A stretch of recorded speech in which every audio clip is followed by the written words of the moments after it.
You are Locked On Bulldogs Postcast, part of Locked On Sports Atlanta on the Locked On Podcast Network. Your team every day.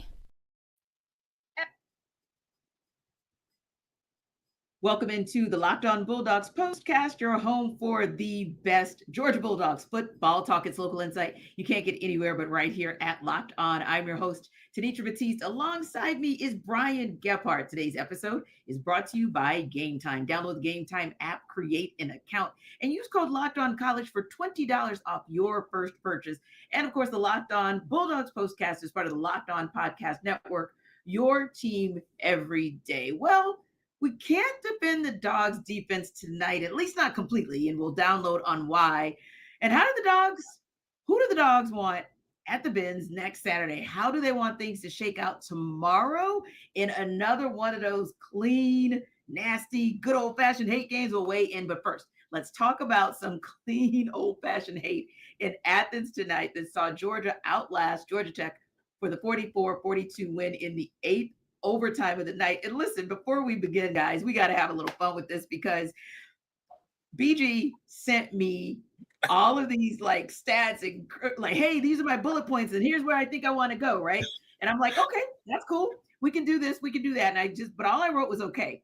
And then BG sends me text after text after text. And I never responded because I was sitting there in utter and complete disbelief. Like I didn't even know what to say. And so we started the rundown and I had it as Friday, November 29th at 10:45. And what time?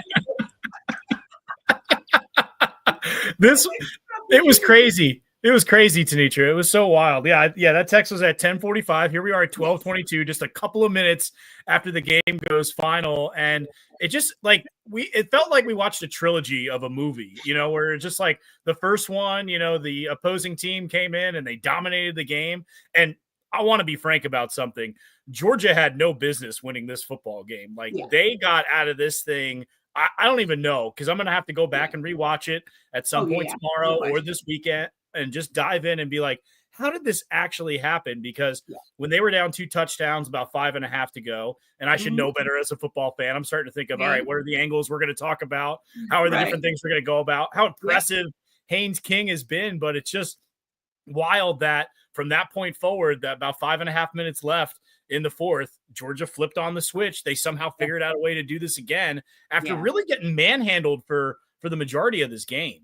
Yeah, and I want to talk about that a little bit from the coach's perspective in a minute, but I want to go to what you just said about Haynes King, because we got to give him his credit. When you look at this game, like you said, in its totality, when we're talking about Georgia being shut out in the first half for the first time in 5 years, and we look at what Haynes King was able to do, he really outdueled Carson Beck until he didn't, which was, like you said, that last 5 minutes and 36 seconds. And for the most part, then Carson Beck kind of got his legs under him, and then he just kept dueling through the 8 overtimes. But King, let's give him a lot of credit because he did use his legs to rush for 110 yards on 24 carries and 3 touchdowns. Took to the air when he needed to, 26 to 36 for 303 yards and 1 touchdown. What do you feel was that thing that made Haynes King so effective against this Georgia defense tonight? I think he was just willing to do anything and everything to try to win this football game, and probably should have won this football game. But just his approach to it, I don't care about either shoulder. I don't care about my limbs, my well-being. I'm going to do anything I can to try to win this game. And I thought for the most part, Buster Faulkner called an excellent game. The OC there for Tech, that of course everybody well documented that he was part of the Georgia coaching staff as well. So him and Haynes King combined to just, and Jamal Haynes as well, combined to just be able to make plays and continue to move the sticks and find ways to get a couple yards when they needed to and really get those gritty, tough yards. There was a moment, I think it was I can't even remember because there's been so many quarters and overtimes of football. I think it was in the third quarter, I want to say, when they were doing that really long drive from the own to Georgia Tech. And there was a 3rd and 12, I think it was. And Haynes scrambled down and got it to 4th and 3. And then was able to convert on 4th and 3, running both times and just taking hit after hit after hit. So it was a combination of really good play calling and a really gutsy performance from Haynes King, making all the plays that he needed to make. And he played an excellent football game tonight. He really did. And like you said, Buster Faulkner had ideas about how he was going to approach this. Yeah, you can kind of talk about the fact that, he is the former quality control guru for this Georgia Bulldogs program. But on the same token, he has a winning formula from a couple of weeks ago because they were able to keep time of possession against Miami. And that's essentially how they won that game and how they upset Miami. It looked like it was going to be the same tonight. 37 minutes and 11 seconds is what Georgia Tech ended this game with as far as time of possession. Just 22 minutes and 49 seconds for Georgia, but it was the minutes later in the game that they so needed, that they got at the opportune times. And that's it was one of those things where I said to myself, like, this is over. I said the same thing. I was like, I don't see the usual, like, Carson Beck figuring it out in the third quarter, or Nate Frazier starting to dominate in that ground game, just kind of pounding and wearing down the opponent's defense.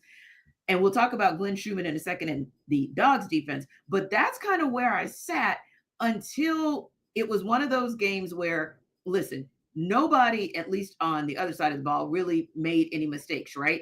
Georgia Tech played a pretty clean game in terms of penalties. Ultimately 5 for 29, but even some of those came like late in the game. And Haynes King literally played his heart out until the fumble.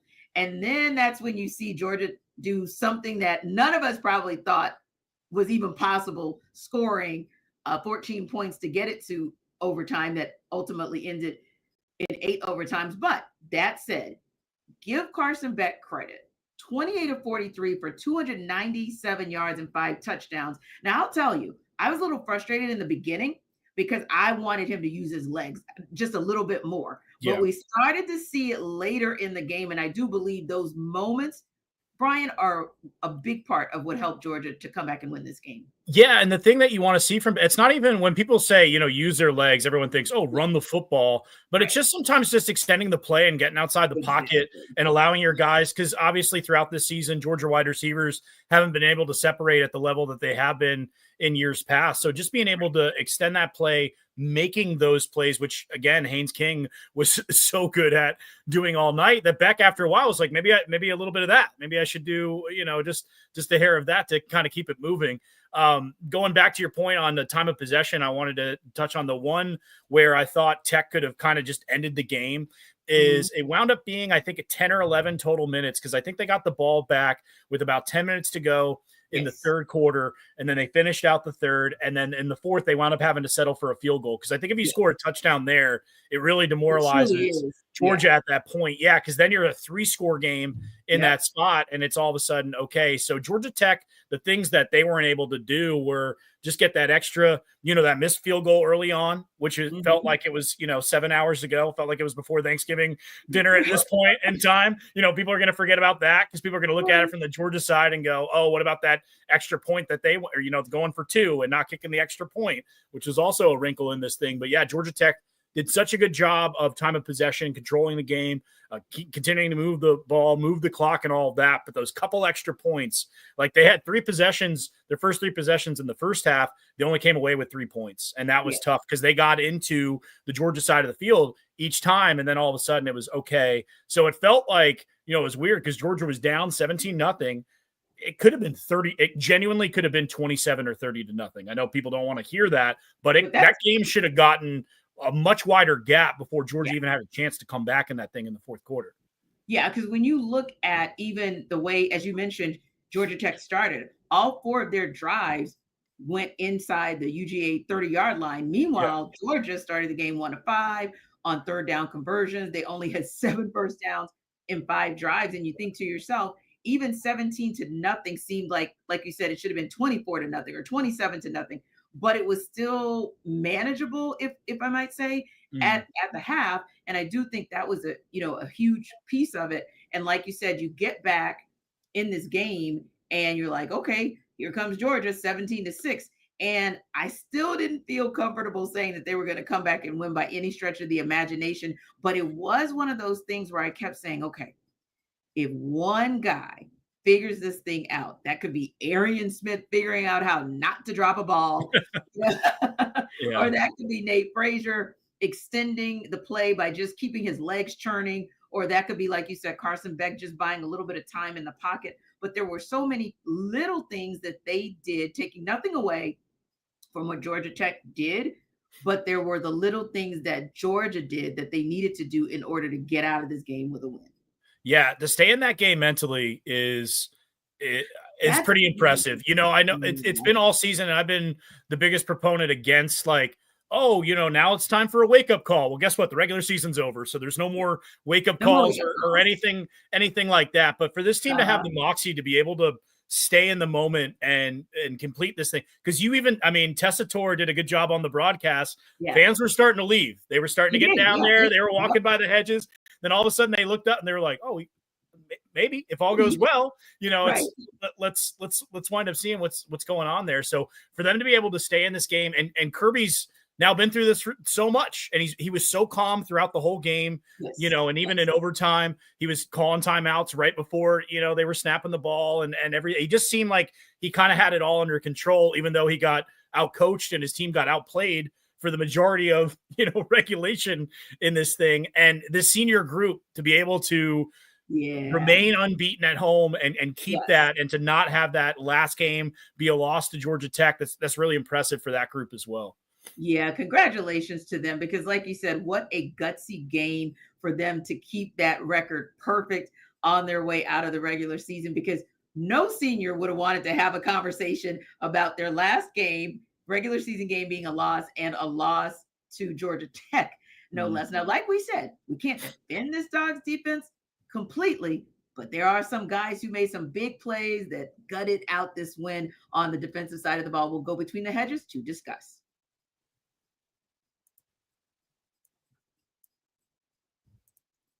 This episode of the Locked On Bulldogs Postcast is brought to you by Game Time.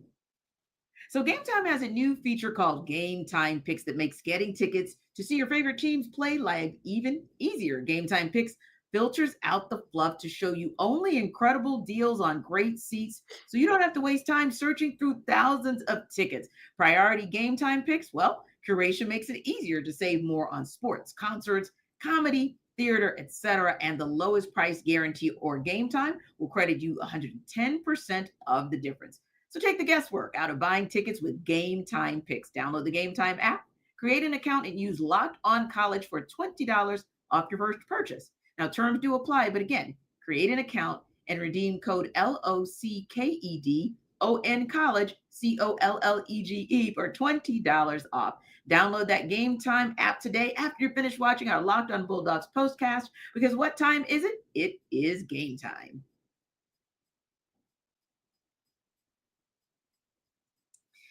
So I tell you, this was one of those games where we have kind of a saying over on our Locked On Falcons postcast about defense, right, Brian? And it's bend but don't break. And I truly felt like that is what Georgia's defense embodied tonight, right?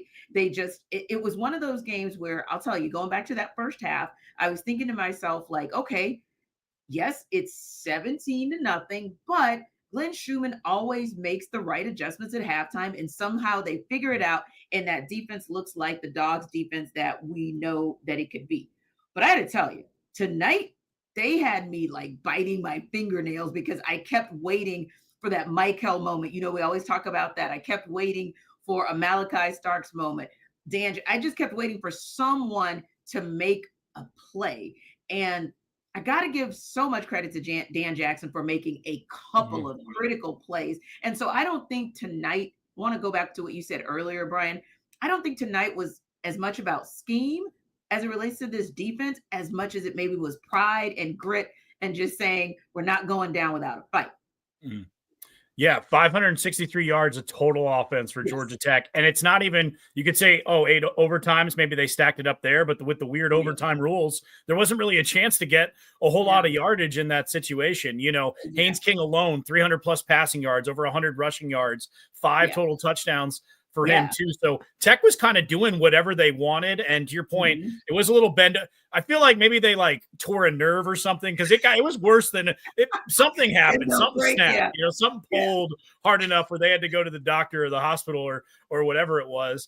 You know, it was amazing that, you know, circling back around to the seniors and them winning all their games at home and everything, for Dan Jackson to be the one that makes those plays. And I know there's a lot of controversy. I don't know if you were on Twitter or X, as it's called now, when that all happened, but a lot of people thought that was targeting, and probably by the rule book, it most likely was. It's one of those things where you look at it and go, 10 years ago, that was a perfect tackle, and now it's targeting, but it probably should have been. And that was a really weird play too, because the ball gets knocked out and no one has a clue that it's out. Like Haynes King probably knows it's out, but outside of that, Dan Jackson didn't know. And I think it was Chaz Chambliss who saw it, and then Nasir Sackhouse wound up jumping on it, and it was kind of that collective effort. But for him to have that, and then he had the blitz that Kirby called after the timeout in overtime, where Dan Jackson makes that play there as well. So they made obviously literally just enough plays to squeak by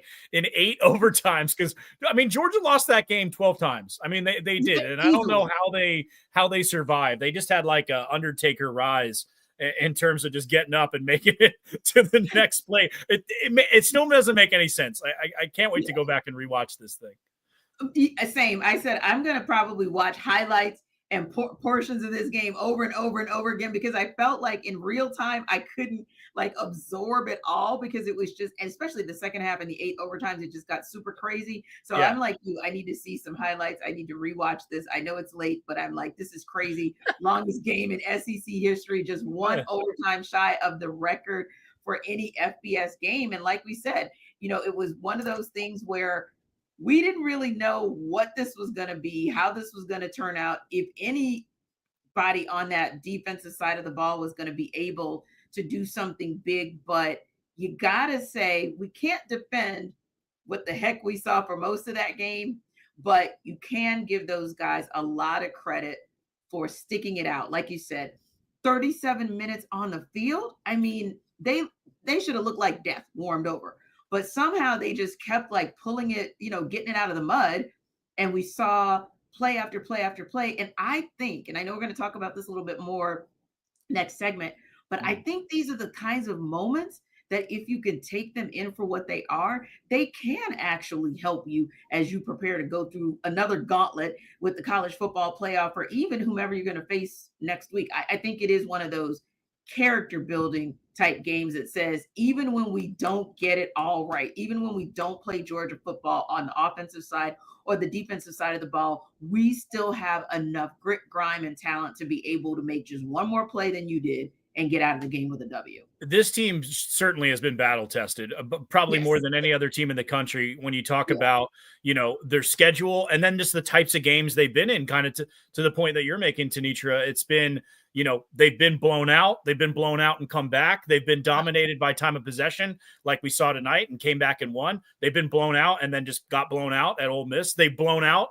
other teams. They've played down to the level of a Kentucky, and they've let Mississippi State score 20 plus points on them in Sanford Stadium. So this team has experienced literally everything that they could possibly experience within a regular season. And the fact that they're going to Atlanta after all of this is kind of cool, and then you got to the point, it was funny because going into this week with Georgia Tech, everyone is kind of, Georgia fans were, I don't want to go to the SEC championship. No one wants to do it. We want to beat Tech and have the bye week and do all that. And then you got into that fourth quarter and you're kind of like, thank God you're in the SEC championship next week, because you have the opportunity to still get into that spot. So even that, from the fan side of it and just watching the games, it's been a wild ride. So I couldn't imagine what the players are going through on a regular basis. And even look at like the beginning part of the third quarter, there was this moment where Georgia goes 3 and out, right? Mm-hmm. And Carson Beck goes over to the sideline. And I don't know what exactly happened, but Tate Ratledge kind of went up and talked to him.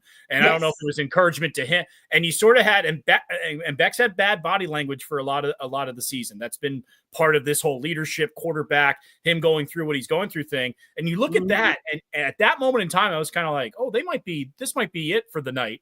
If they're that was the first offensive possession out of the gate in the third quarter. And then you had that interaction. And then all of a sudden, middle of the fourth, that switch goes on.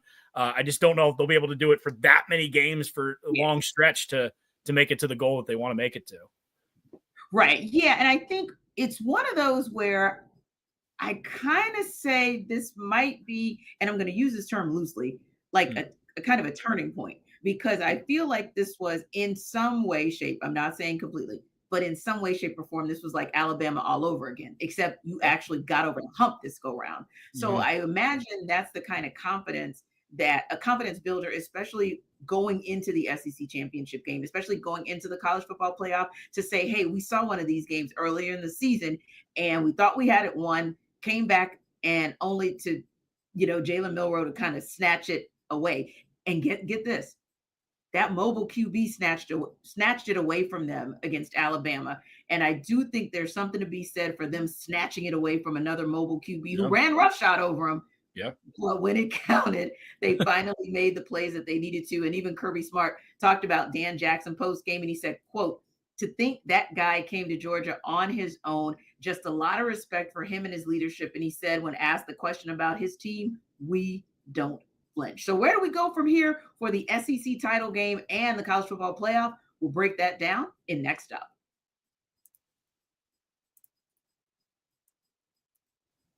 This episode of the Locked On Bulldogs Postcast is brought to you by FanDuel. Get ready to tackle the NFL action with FanDuel, America's #1 sportsbook, because right now, new customers can bet $5, get $150 in bonus bets if you win. The FanDuel Sportsbook app gives you everything you need to place live bets on the NFL all in one place. So when you get a hunch in the middle of the game, you can check out the latest stats, view live play-by-play, and so much more on the same page where you place your bets. So just visit FanDuel.com to join today. You'll get started with $150 in bonus bets if you win your first bet, your $5 bet rather. That's FanDuel.com. Never waste a hunch and make every moment more with FanDuel. Again, check out those latest stats, view live play-by-play, and so much more on the same page where you place your bets. FanDuel.com, an official sports book partner of the NFL and America's #1 sportsbook.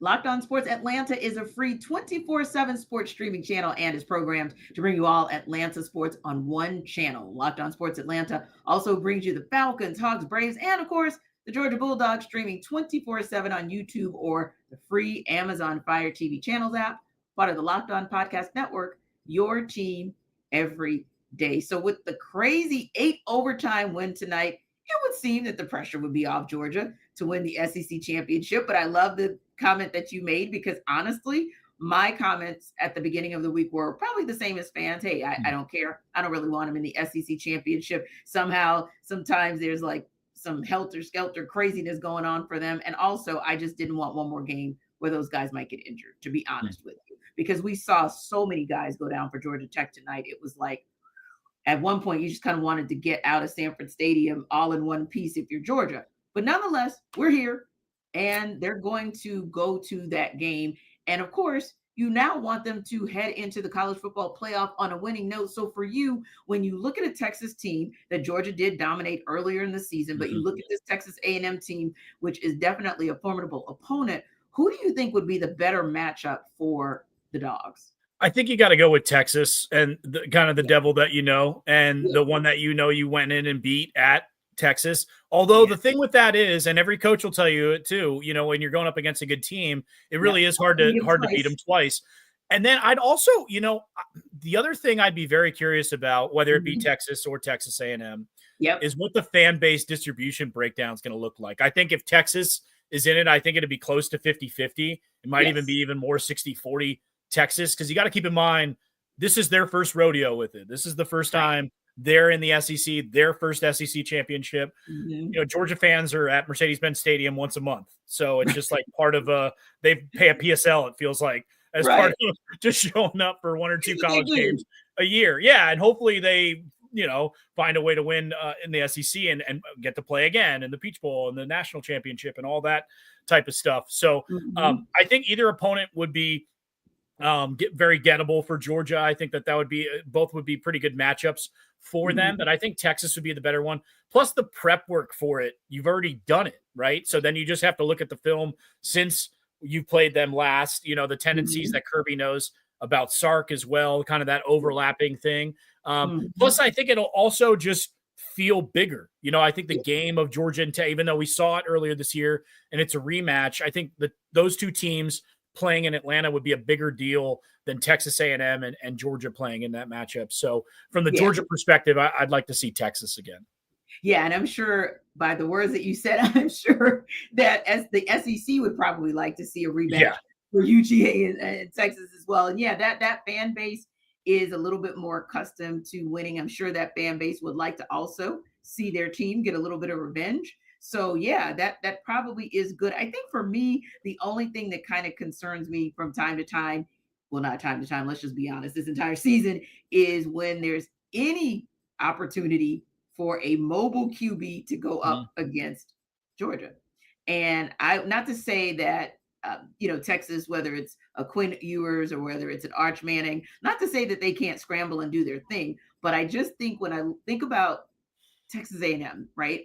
And I think about some of the games, I've only watched a couple of their games this season, but nonetheless, I've watched some of their games and I'm thinking, okay, Marcel Reed, last game, granted it's an overtime, but 21 carries for 66 yards, like that I don't want to see again, because that is truly, if not anything else, that's the Achilles heel for this Georgia defense. So I'm kind of with you. I think I kind of prefer Texas, because not for the same reason necessarily, but more because I don't want the boogeyman call the mobile QB to come in.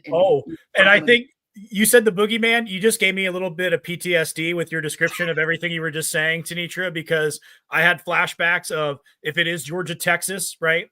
And you've got Quinn Ewers, and then all of a sudden Georgia's up 2 scores. The Texas offense can't do anything. And all of a sudden they plug in Arch Manning because he can scoot a little bit, as far as being a dual threat guy. And then you've got a Tua Hurts Tua. Like that still, it lives in my brain just forever. So I hate you tonight for doing that to me, because now that's all I'm going to think about all week. Well, what if they have a different path? What if they do this? What if they do that? And of course, they still have to beat A&M. We're talking about it in that way of, doing that. And A&M is fully capable of beating this Texas team. They haven't really beaten anybody all year. I mean, great, I got to jump down the Texas schedule, but their one matchup that they had, they got beat really bad at home. So Texas has a lot to prove tomorrow night, because A&M's the one, they've got a few more losses, but they're way more battle tested than Texas has been on the season. So they might have a little bit more grit and gut kind of going into that thing. And a lot of people are going to looking at it and kind of assuming Texas is going to win, but I bet that game goes down to the wire. Probably not 8 overtimes, but down to the wire. Yeah, I think so too, because you look up and down their schedule and it's kind of like those pesky SEC teams, right? A pesky Auburn where they take an L, a pesky South Carolina where they take a big L, and a pesky Arkansas, but they get a win. So they have been, at the time, Missouri number 9, they got a big win against them as well. So I think you're absolutely right. That team being battle tested and also getting a big win over LSU when LSU was ranked 8th in the country, that's the kind of thing that absolutely could be a good look for Texas A&M and their probability of beating Texas. So as we look towards this next, kind of like 8 days for Georgia to kind of get prepared, Kirby Smart to get prepared, his coordinators to kind of reset, like what do you want Kirby Smart, Mike Bobo, Glenn Schumann to kind of take away from this game as they get set to take on either Texas or Texas A&M?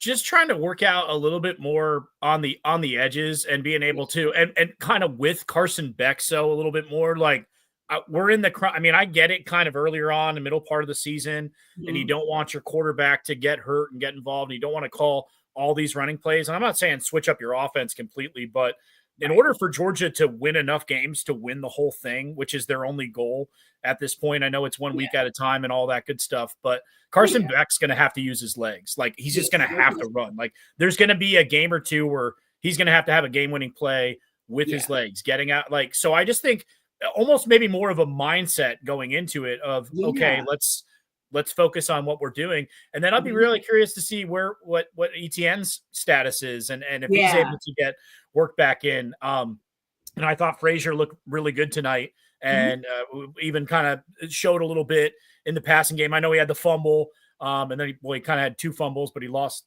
the one. But generally speaking, outside of that, I thought he ran the ball really well. I thought he was really effective. So figuring out more creative ways to get the running backs, because this receiving core is kind of what it is. So figuring out a few more creative ways to approach the running game, I think, would be my biggest focus as the coaching staff.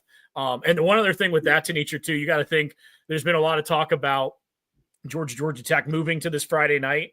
How happy do you think Kirby is right now with that going 8 overtimes and him getting the extra day to rest? Like, imagine if this thing was tomorrow night or that extra day is going to be huge for them now because they pretty much played 2 football games tonight.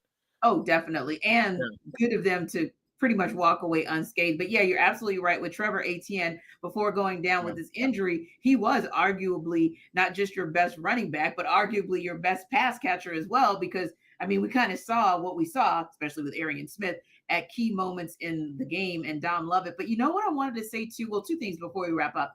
But, let's give a lot of credit to the tight end room because they really have been taking their play up a lot these last couple of weeks. And I felt like both Oscar Delp and Ben Urosic really had some critical plays there. But I also wanted to go back to what you said about Carson Beck. There was an opportunity where if he would have just gone through the gap, 20, 30 yards were ahead of him.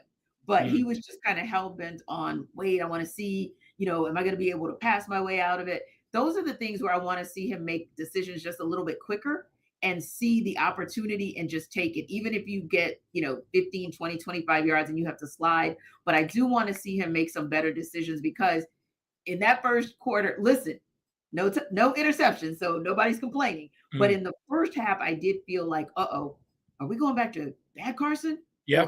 Yeah. So I do want to see him make more of the good decisions that we saw in the second half and in the overtimes, including, to your point, when to use your legs, but not just to go down the field, but also to extend a play until maybe one of your pass catchers can get open.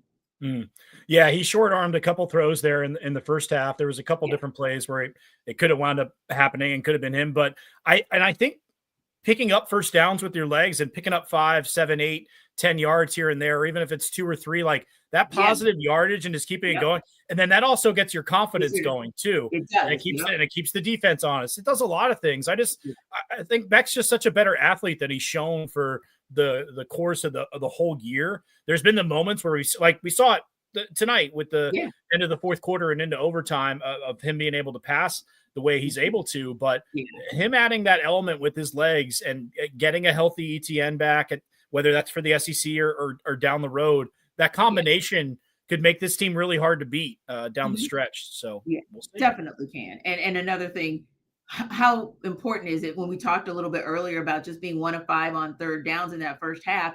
If you're in situations where it's third and medium or third and long, then you're probably going to go 1 of 5 on your third down possession. So if he's one of the quote unquote running backs, if he turns into a runner for this team and he's able to eat up 5 or 7 yards, whether it's on first down or second down, and then gets them into third and manageable, that can be a beautiful thing. And like you said, with Trevor Etienne, hope to see him back. He was able to get some pretty good speed this week, about 21, 23 miles per hour, but still, not game ready. So we'll be kind of watching that and seeing how that plays out. Thanks for making Locked On Bulldogs Postcast your first listen of the day. For your second listen, be sure to check out Locked On Bulldogs and be sure to like and subscribe to our YouTube channel. We're also free and available wherever you download your podcasts.